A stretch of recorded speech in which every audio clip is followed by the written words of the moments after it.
آج وہ امت کفر کے پہاڑ کے نیچے دب کر سرنڈر کرنے کی پوزیشن میں نظر آ رہی ہے۔ پردے جناب پہ لکھتا ہوں میں درد دل کی بات، شاید کہ رفتہ رفتہ لگے دل ربا کے ہوا۔ قرآن کریم نے جس امت کو عظیم کہا، رب ذوالجلال نے جس کے سر پر سربراہی کا تاج رکھا، بنی اسرائیل کی علمی اور عقلی بغاوت کے بعد اس امت مسلمہ کو تاج امامت پہنایا۔ ایک قوم کو لعنت کا طوق اس کی گردن میں ڈال کر نعمتوں کا تاج اس قوم کے سر پہ رکھا اور ارشاد ربانی فضائے عالم میں گونج اٹھا، کنتم خیر امہ۔ سبحان اللہ، مسلمانوں تم بہترین امت، اور جب بہترین امت بنایا، جب کسی کو بہترین خلقت سے نوازا جاتا ہے، جب کسی کے سر پہ انعام کا تاج رکھا جاتا ہے،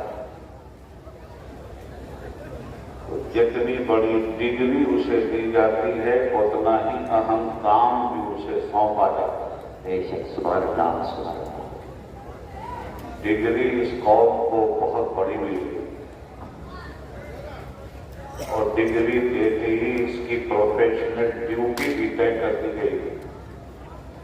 اخرجت للناس تأمرون بالمعروف وتنہون عن المنکر۔ مسلمانوں، تمہارے سر پہ ہم نے تاج امامت اس لیے رکھا کہ تمہیں ہم دو کام دیں، حسن عمل کا اظہار تم اپنے عقیدہ و عمل سے کرو،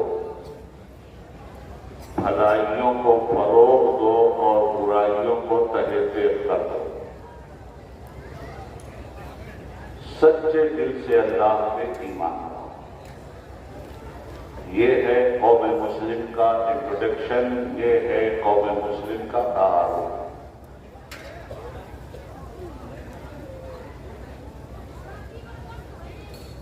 مسلمان کو شکوہ کر کے گزرا کہ رحمتیں ہیں تیری اختیار کے کاشانوں پر، برف گرتی ہے تو بیچارے مسلمانوں سے، اور بڑا دعویٰ بھی کیا، تو ہی کہتے کہ اکھاڑا درے خیبر کس نے، اب شہر باطل کا تھا جو اس کو کیا سر کس نے، توڑے مخلوق خدا بندی کے پے کر کس نے، کاٹ کر رکھ دیے کفار کے لشکر کس نے۔ تو جواب آیا، تھے وہ آبا تو تمہارے ہی مگر تم کیا، بے شک بے شک، تھے وہ آبا تو تمہارے ہی مگر تم کیا ہو، ہاتھ پا ہاتھ ارے منتظر فردہ، منفعت ایک ہے اس قوم کی، نقصان بھی ایک، حرم پاک بھی اللہ بھی قرآن بھی ایک ہی سب کا نبی، دین بھی ایمان بھی ایک، کچھ بڑی بات تھی ہوتے جو مسلمان بھی سبحان اللہ، پھر تفرقی ہے کہیں اور کہیں ذاتیں ہیں، کیا زمانے میں پنپنے کی یہی بات ہے؟ کسی ایک جائی سے اب عہد غلامی کر لو، ملت احمد مرسل کو مقامی کر لو، سبحان اللہ سبحان اللہ، ہو نہ یہ پھول تو بلبل کا ترنم بھی نہ ہو، چمن دہر میں کلیوں کا تبسم بھی نہ ہو، یہ نہ ساقی ہو تو پھر میں بھی نہ ہو، خم بھی نہ ہو، بزم توحید بھی دنیا میں نہ ہو تم بھی نہ ہو. سبحان اللہ. خیمہ افلاک کا استادہ اسی نام سے ہے، نبض ہستی تپش آمادہ اسی نام سے ہے.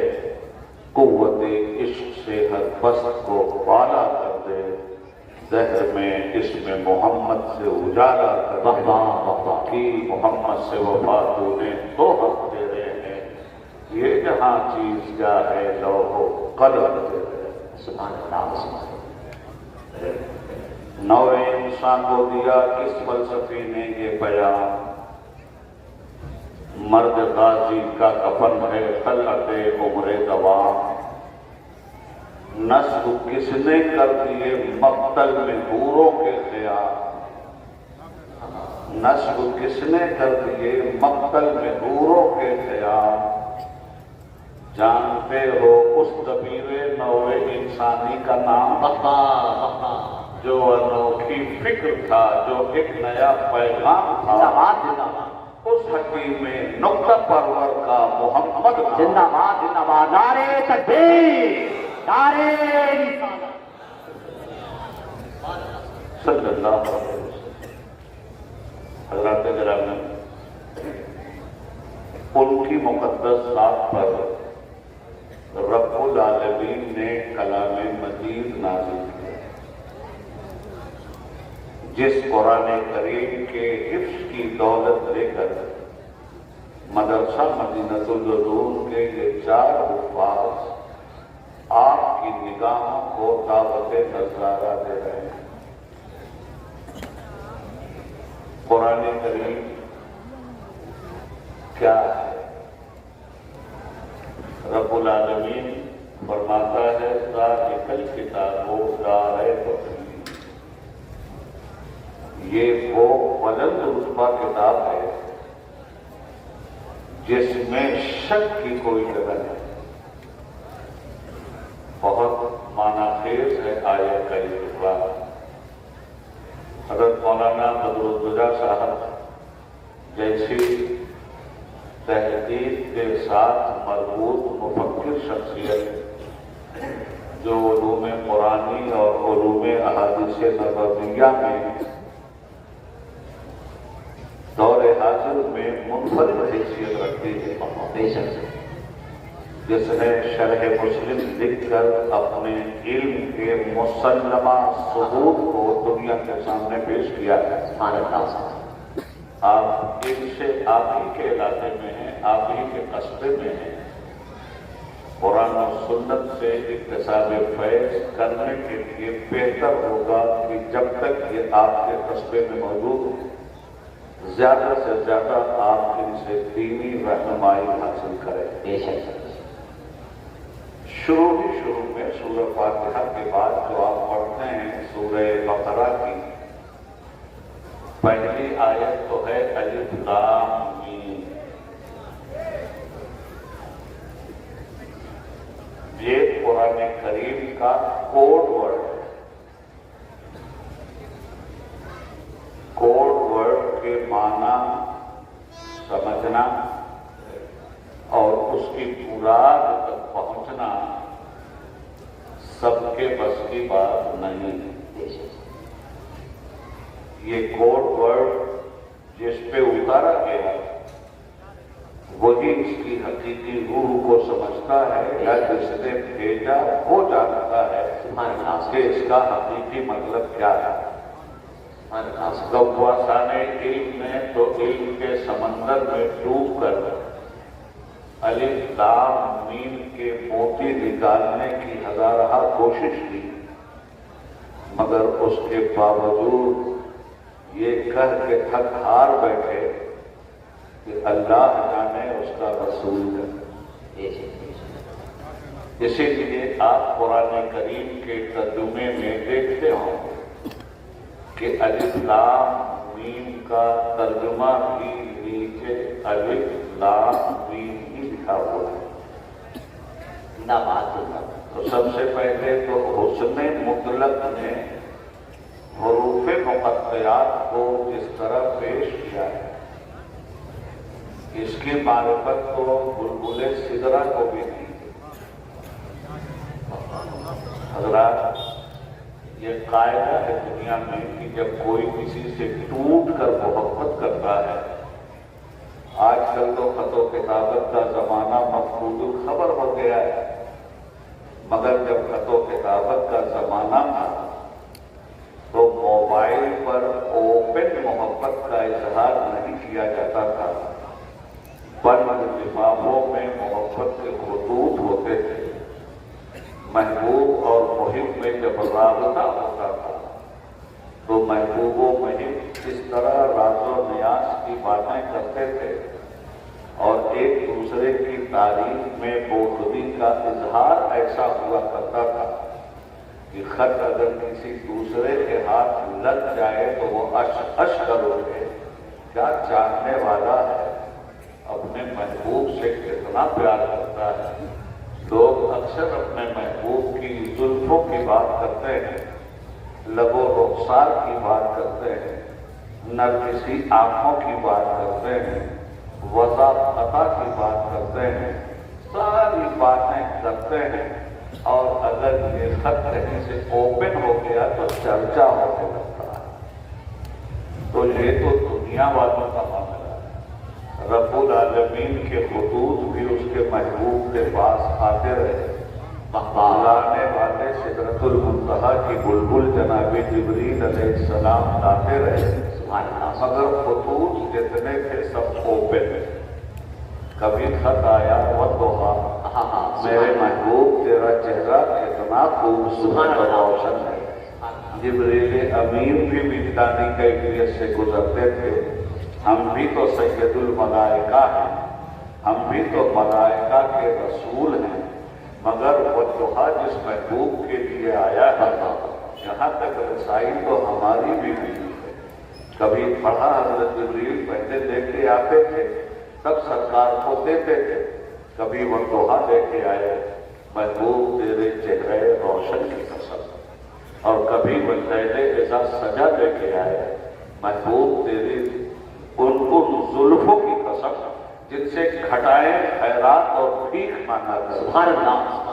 کبھی لے کے آئے علم نشرح لک صدرک تیرے سینے کی قسم، کبھی لے کے خط آئے ورفعنا لک سبحان اللہ، تیرے ذکر جمیل کی بلندی دنیا کو دکھا رہا ہوں، کبھی خط لے کے آئے وما ینطق عن الہویٰ ان ہوا الا وحی یوحیٰ، میرے محبوب تیرے لب لالی ایسے شیریں ہیں کہ تیرے منہ سے خدا بولتا ہے، تو نہیں بولتا، جو کچھ کہتا ہے وہ وحی خدا۔ زندہ باد زندہ باد۔ کبھی لے کے آئے ما زاغ البصر وما طغیٰ، میرے محبوب تیری آنکھیں کیسی ہیں، کبھی لے کے آئے دنا فتدلی فکان قاب قوسین او ادنیٰ، کبھی بات کیا انکا لالا خلق نظیم، محبوب تیرا اخلاق بہت بلند ہے، تو کبھی بات کی وما ارسلناک الا رحمۃ للعالمین، میرے محبوب تو دونوں جہان کے لیے رحمت بن کر کے گیا ہے۔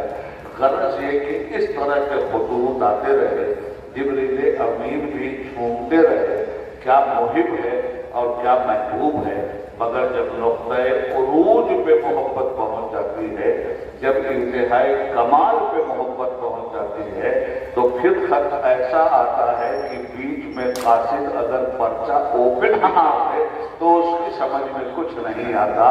جب انتہائی کمال کو پہنچی محبوبیت تو آیا الف لام میم، زندہ باد زندہ باد۔ جبریل دیکھتے ہی رہتے ہیں کہ الف لام میم کیا ہے، حضور سے پوچھتے ہیں سرکار یہ کیا ہے، کہا جبریل یہ مت پوچھو کہ یہ کیا ہے، اب تک بہت کچھ تم نے جانا، یہ میرے اور خدا کے بیچ کا ایک راز ہے جو میں جانتا ہوں یا میرا پروردگار۔ اور سامعین اس کے بعد بات کیا شروع ہوتی ہے، یہ خطوط کا جو مجموعہ ہے اس کا نام ہے قرآن کریم۔ تو شروع ہوتا ہے ذالک الکتاب لا ریب فیہ، وہ بلند رتبہ کتاب ہے جس میں شک کی جگہ نہیں۔ معلوم یہ ہوا یہی سے پتہ چلا کہ شک اگر پیدا ہو گیا تو پھر آدمی اس کتاب سے ہدایت نہیں پا سکتا۔ ذالک الکتاب لا ریب فیہ، وہ بلند رتبہ کتاب جس میں شک کی جگہ نہیں، ھدی للمتقین، یہ پرہیزگاروں کے لیے ہدایت ہے۔ معلوم یہ ہوا کہ اگر پرہیزگاری نہیں ہے تو قرآن سے آپ کسب فیض حاصل نہیں کر سکتے۔ قرآن سے کسب فیض وہی حاصل کر سکتا ہے جس نے پرہیزگاری کا جامہ پہن لیا ہو، خشیت ربانی کا جامہ پہن لیا ہو، رضائے مولا کا لباس پہن لیا ہو، وَلِبَاسُ التَّقْوَىٰ خیر، تقوی کا لباس پہن لیا ہو، ھدی للمتقین۔ یہ متقیوں کے لیے ہدایت ہے۔ بد عمل اس سے کسب فیض حاصل نہیں کر سکتے، بد عمل اس سے ہدایت نہیں پائیں گے۔ ہاں، بد عملوں میں اگر طلب ہدایت کا جذبہ پیدا ہو گیا تب تو وہ خود متقی ہو جائیں گے، اور جب متقی ہو جائیں گے تو ہدایت تو یہ متقیوں کے لیے۔ ایک بات۔ دوسری بات، اب سوال یہ ہے کہ متقی کہتے کس کو؟ میں تفسیر کی روشنی میں اگر اس پر اظہار خیال کروں گا تو وقت کم پڑ جائے گا۔ مختصراً یہ بتا دوں کہ متقی کسے کہتے ہیں۔ اللہ جہاں آپ کو دیکھنا چاہتا ہے آپ وہی نظر آئیں، اللہ جو آپ سے کام چاہتا ہے آپ وہی کام کریں۔ اللہ جس جگہ آپ کو دیکھنا ناپسند کرتا ہے وہاں سے دور رہیں، اور اللہ جس چیزوں سے روکتا ہے ان سے کلی طور پہ اجتناب کرتے۔ اگر یہ خصلت آپ کے اندر پیدا ہو گئی تو آپ کے متقی ہونے کا تاج آپ کے سر میں رکھ دیا گیا۔ ھدی للمتقین، یہ ہدایت ہے متقیوں کے لیے۔ اب جب آپ پرہیزگار ہو گئے تو تیسری شرط کیا ہے؟ متقی ہیں کون؟ الذین یؤمنون بالغیب، یہ وہ لوگ ہیں جو غیب پر ایمان لاتے ہیں۔ مسلمانوں، چونکہ حفظ قرآن کا جلسہ ہے اس لیے میں چاہتا ہوں کہ قرآن کریم کے انمول موتیوں کو آپ اپنے دامن مراد میں بھر کر یہاں سے لے جائیں۔ بہت آسان زبان میں آپ سے بات کر رہا ہوں۔ کون ہے متقی؟ جن کا عقیدہ یہ ہے کہ وہ ایمان لائے غیب پر۔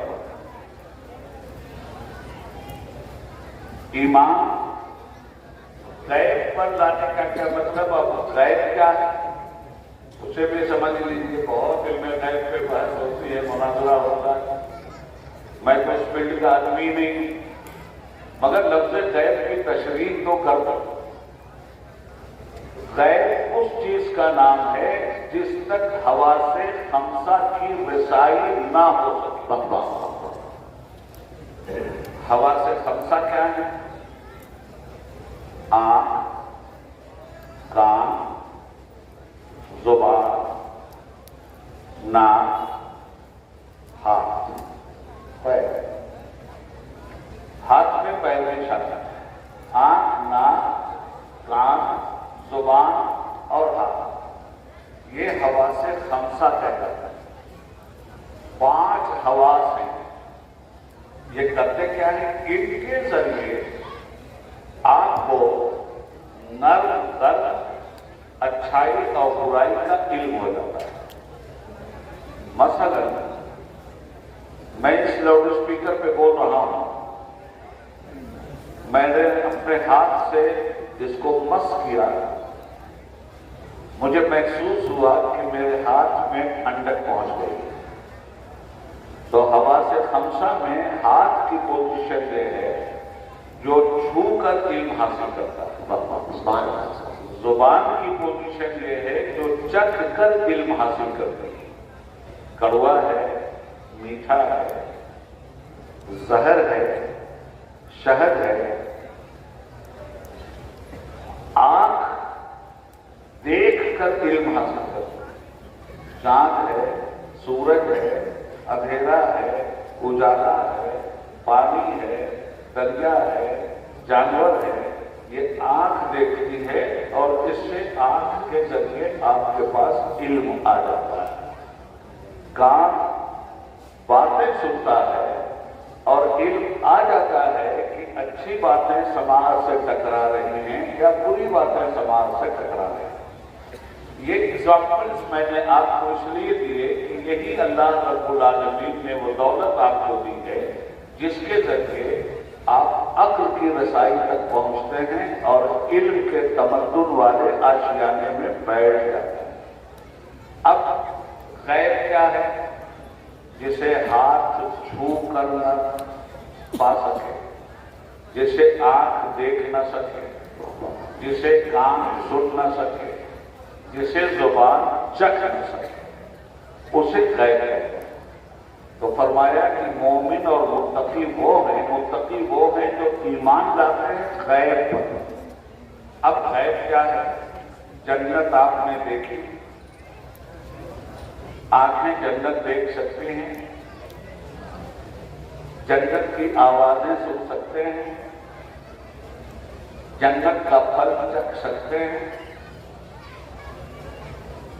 نہ چھو سکتے ہیں، نہ دیکھ سکتے ہیں، نہ سن سکتے ہیں اور نہ سونگھ سکتے ہیں۔ یہ مشام بھی انہی ہوا سے خمسہ میں ہے۔ تو جو آنکھ جہاں تک پہنچ نہ سکے، ہاتھ جسے چھو نہ سکے، زبان جسے چکھ نہ سکے، کان جسے سن نہ سکے، ناک جسے سونگھ نہ سکے، یہ ہے ہوا سے خمسہ جو غیب تک پہنچ نہیں سکتے۔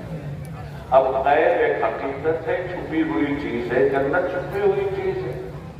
آپ عقل کے ذریعے جنت نہیں ثابت کر سکتے، آپ اپنے زبان سے جنت کو نہیں چکھ سکتے۔ اس لیے اب معاملہ کیا ہے؟ جب وہاں تک رسائی ہی نہیں ہے تو اب یقین کرو، ایمان لاؤ کہ یہ برحق ہے۔ جہنم کسی نے نہیں دیکھی، اس کے شعلوں کو کسی نے نہیں دیکھا، مگر یہ حق ہے۔ قبر کا عذاب کسی نے نہیں دیکھا، مگر ایمان ہے کہ یہ حق ہے۔ میدان محشر کا تصور تو ہوتا ہے، دیکھا کسی نے نہیں، ایمان ہے کہ حق ہے۔ پل صراط پہ جانا ہے، دیکھا جانا کسی نے نہیں، مگر ایمان ہے کہ یہ حق ہے۔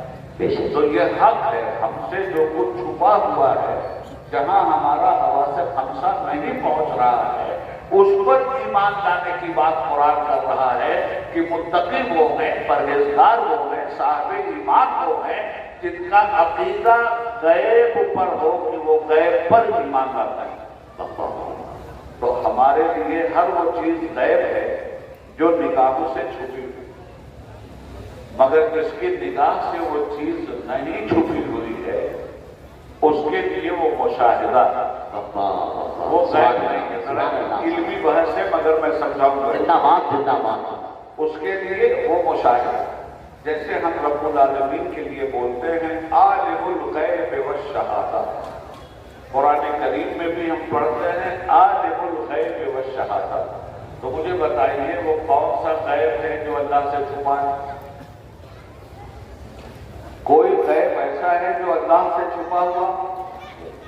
اسی لیے کہا گیا عالم الغیب والشہادہ۔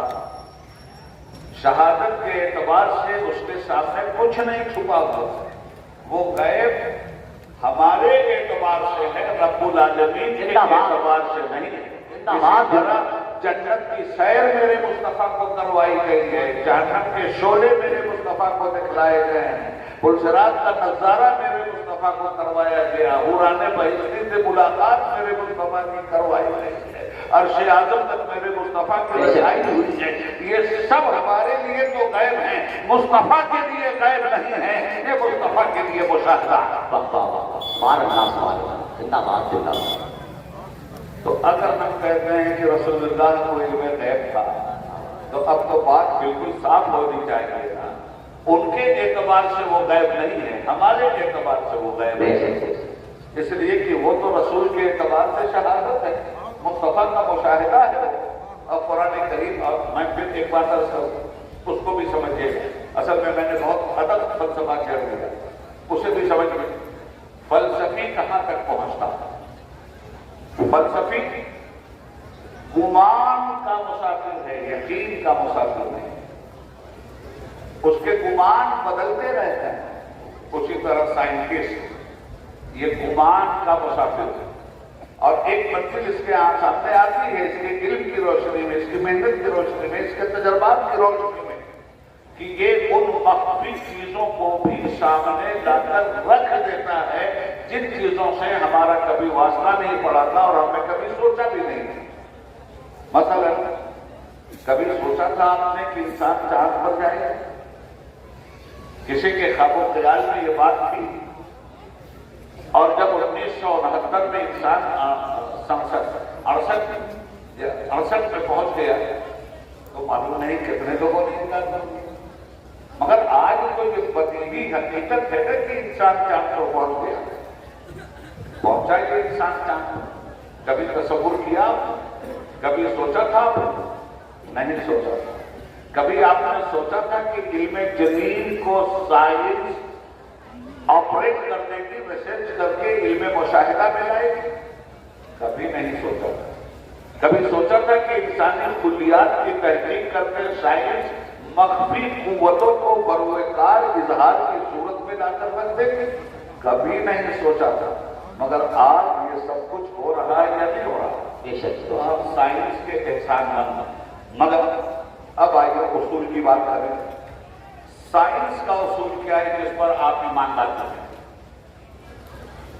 کہتا ہوں سچ کے جھوٹ کی عادت نہیں۔ آج دنیا کے جتنے بھی مذاہب کے ماننے والے لوگ ہیں دوستوں، آج ان کی بدعقیدگی کا عالم یہ ہو گیا اور یقین کو انہوں نے اس طرح تباہ و برباد اپنے مذہب کے معاملے میں کر دیا ہے کہ جتنا پکا یقین سائنس پر ان لوگوں کا ہے اتنا پکا یقین اپنے دین پر نہیں ہے۔ اور مسلمانوں میں تو بدعملی کا عالم اتنا ہو چکا ہے کہ جتنا پکا یقین اپنی پارٹی کے نیتا پر ہے اتنا پکا یقین رسول خدا پہ نہیں رہ گیا ہے۔ قسم خدا کی یہ پریشانی عالم عمل میں ہم دیکھ رہے ہیں۔ نیتا کی ناراض نہ ہو جائیں اور نیتا جی سے ٹکٹ مل جانے کے لیے نیتا جی کے قدموں میں بچھے جا رہے ہیں، مگر رسول اللہ کی سنتوں کے قدموں میں بچھنے کے لیے تیار نہیں ہے کہ وہی سے جنت کا ٹکٹ ملے۔ کیا آج یہ مسلمانوں کا حال نہیں ہو گیا؟ ہمارا کیا؟ مگر آج پوری دنیا تحریت کی شکار ہو گئی ہے۔ پڑھتے رہیے کلمہ، مگر آپ یقین کے کس پائیدان پہ کھڑے ہیں وہ آپ کو سوچنا پڑے گا۔ آپ کو یقین ہے کہ آگ پرچم شعلہ سرخ لہرا رہی ہے، آپ کو یقین ہے کہ ہاتھ ڈالیں گے تو جل جائے گا۔ ہے کوئی اتنے بڑے مجمع میں کہ آگ کے الاؤ میں ہاتھ ڈالنے کے لیے تیار ہو؟ ایمانداری سے بولیے گا۔ اب میں نے تقریر وقریر کرنا چھوڑ دیا ہے، میں تحریک کر رہا ہوں، مومنٹ کر رہا ہوں، سمجھا رہا ہوں آپ کو۔ آگ یہی روشن ہو، آپ میں کوئی آدمی جس کے پاس عقل اور علم ہے ہاتھ ڈالنے کے لیے تیار ہے؟ نہیں نا؟ کیوں؟ آپ کو یقین ہے کہ یہ جلا دے۔ رسول خدا کہتے ہیں کہ اگر تم نے ہمارے دین سے غداری کی، اگر تم نے نمازیں چھوڑی تو یہ آگ تو کوئی حیثیت نہیں رکھتی۔ اللہ نے ایسی بھینکر آگ پیدا کی ہے کہ نمازیں چھوڑو گے تو اس جہنم میں ڈال دیے جاؤ۔ نماز چھوڑنے والوں کو کیا یقین ہے کہ جو 5 وقت کی نمازیں چھوڑنا ہے؟ آپ سوچیں ذرا، سوچیں۔ معلوم یہ ہوا کہ سچے مومن وہ ہیں جو غیب پہ یقین رکھتے ہیں۔ الذین یؤمنون بالغیب، تو جب غیب پہ یقین رکھتے ہیں تو اب ان کا عمل کی شکل میں ظاہر ہوتا ہے۔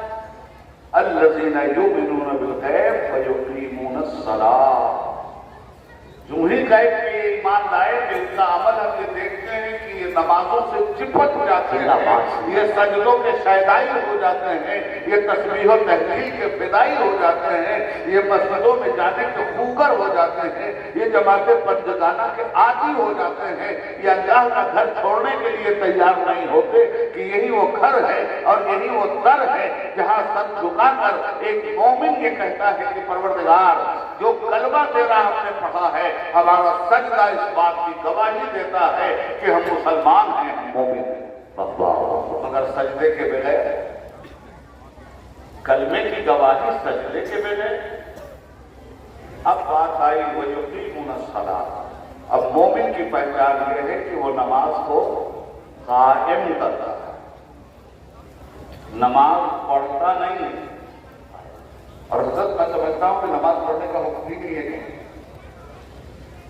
حکم تو ہے اقامت صلاۃ۔ بے شک بے شک۔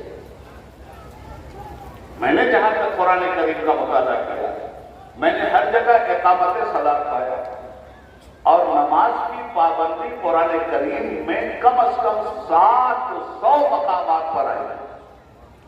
آپ ذرا سوچیں اور غور کریں، آپ نے کس کا کلمہ پڑھا؟ آپ نے ان کا کلمہ پڑھا ہے جنہوں نے بدر میں بھی نماز نہیں چھوڑی۔ آپ نے ان کا کلمہ پڑھا ہے جن کا دندان مبارک شہید ہو رہا ہے مگر نماز شہید نہیں ہو گئی۔ آپ نے ان کا کلمہ پڑھا ہے جو جنگ خیبر میں 3 پتھر باندھے ہوئے ہیں مگر نماز کی پابندی۔ آپ ان صحابہ اور ان اہل بیت کے عاشق ہیں جنہوں نے کبھی بھی تلواروں کی چھاؤں میں بھی نماز کو قربان نہیں کیا۔ آج کتنی بے دردی کے ساتھ نمازیں قربان کی جا رہی ہیں۔ متقی کی پہچان یہ ہے کہ وہ نماز قائم کرتا ہے، مومن کی پہچان یہ ہے کہ وہ نماز قائم کرتا ہے، اور غیب پر ایمان لانے والے کی یہ پہچان ہے کہ وہ نماز کو قائم کرتا ہے۔ شروع ہی میں سورہ بقرہ کی آیتیں پڑھیے، اور میں ابھی آیا میرے ذہن میں کچھ تھا نہیں، حضرت یہی بیٹھ کر کے میں نے سوچا آج یار اسی آیت کی تلاوت کر دو اور اسی پہ ایک اجمالی گفتگو کر دو۔ وَيُقِيمُونَ الصَّلَاةَ۔ اہل ایمان نماز کو قائم کرتا ہے۔ نماز پڑھنے کے لیے کیوں نہیں کہا گیا؟ نماز قائم کرنے کے لیے کیوں کہا گیا؟ اکثر و بیشتر میں بیان کر چکا ہوں، آج بھی فائدے سے یہ بات خالی نہیں ہے، اس لیے عرض کر دیتا ہوں۔ پڑھنا اور قائم کرنا اور یہی اور آپ کے لیے قابل غور ہے۔ پڑھنے کا مطلب کیا؟ چلو نماز پڑھتے ہیں، آج کل ہم نماز ہی پڑھ رہے ہیں، جو لوگ خوش نصیب ہیں وہ بھی نماز قائم نہیں کر رہے، وہ نماز پڑھ رہے ہیں۔ اللہ کا حکم ہے قائم کرنے کا، ہم گئے پڑھنے، تو پڑھنے کے لیے کتنی دیر تک پڑھا ہوا؟ فجر میں کتنی دیر تک ٹکے مسجد، ظہر میں کتنی دیر تک ٹکے مسجد، عصر مغرب عشاء میں کتنی دیر تک ٹکے مسجد؟ میں سمجھتا ہوں 2 گھنٹے سے زیادہ یہ وقت نہیں لگتا پانچوں وقت کی نماز۔ سنیے، نماز پڑھ کے نکلے، کہاں نماز پڑھ چکے، چھٹی ہو گئی۔ کب تک کی چھٹی؟ فجر کے بعد سے ظہر کے وقت تک کی چھٹی۔ اب اس میں نماز نہیں پڑھنا۔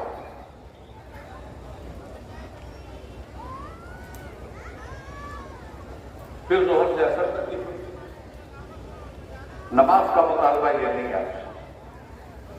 آپ مسجد میں ہیں تو نماز قائم کیجیے، مسجد سے باہر ہیں تو نماز قائم کیجیے، تو یہ 2 نماز قائم کیجیے، جاگیے 2 نماز قائم کیجیے، چلیے 2 نماز قائم کیجیے، بیٹھیے 2 نماز قائم کیجیے، مسکرائیے 2 نماز قائم کیجیے، آپ سے آنسو روا ہو 2 نماز قائم کیجیے، شادی بیاہ ہو 2 نماز قائم کیجیے، غم اور مسرت ہو 2 نماز قائم کیجیے، اسکول کالج پہ جا رہے ہو 2 نماز قائم کیجیے، کتابیں پڑھ رہے ہیں 2 نماز قائم کیجیے، عجیب موبائل چلا رہے ہیں 2 نماز قائم کیجیے۔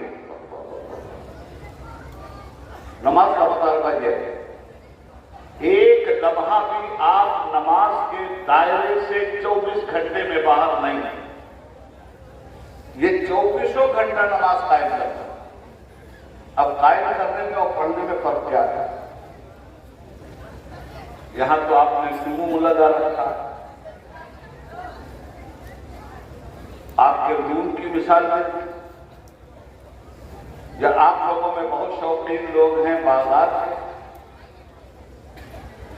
فرض کیجئے کہ آپ نے آم کا ایک باغ لگایا، آپ کے بزرگ نے کہا جاؤ باغ لگا کر، پیڑ لگا کر۔ آپ کیا کرتے ہیں؟ گئے، پیڑ لگایا، اور لگانے کے بعد ہاتھ پیر دھل کے باہر نکل آئے، ذمہ داری ختم۔ ادھر لگایا پیڑ، ادھر بکریاں آئیں، آپ آئے گھر، اور تھوڑی دیر کے بعد پیڑ دیکھا تو پیڑ گیا، بکری چل گئی آپ کا پیڑ۔ پیڑ لگا کے جہاں آپ ہٹے سفایا ہو گیا آپ کے پیڑ۔ یہ سچائی ہے نا؟ تو معلوم ہوا کہ صرف پیڑ لگا کے ہٹ جانا یہ پیڑ لگانے کے مطالبے کو پورا نہیں کرتا۔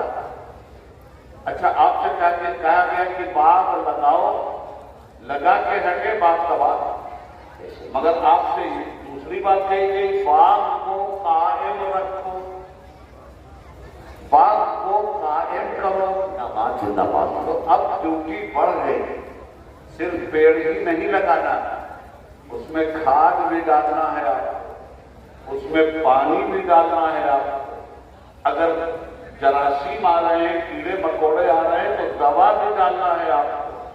اس طرح سے دن رات اس کی دیکھ بھال آپ کو کرنی ہے، تب آیا تسلی آپ۔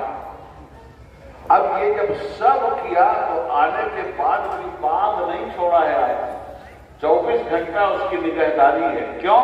پھل مل ہی نہیں سکتا جب تک اس کو قائم نہ رکھا جائے، مگر آپ قائم رکھنے کے بعد آسانی سے پھل نہیں ملتا۔